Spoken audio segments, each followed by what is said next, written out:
ચોટીલામાં સેઠ JS high school ખાતે national achievement સર્વે અંતર્ગત પરીક્ષા યોજાઈ હતી, જેમાં ચોટીલાના 30 જેટલા વિદ્યાર્થીઓએ ભાગ લીધો હતો.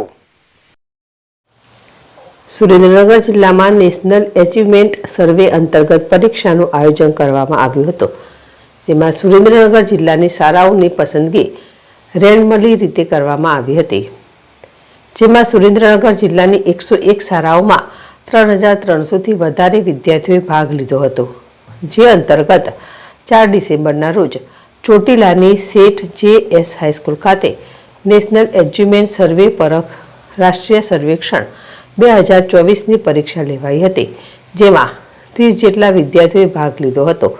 ચોટીલામાં સેઠ જેએસ હાઈસ્કૂલના આચાર્ય વિક્રમસિંહ જાદવ અને ગૌતમભાઈની દેખરેખ હેઠળ પરીક્ષા યોજાઈ હતી. જગદીશ ઝાલા, ZSTV ચોટીલા.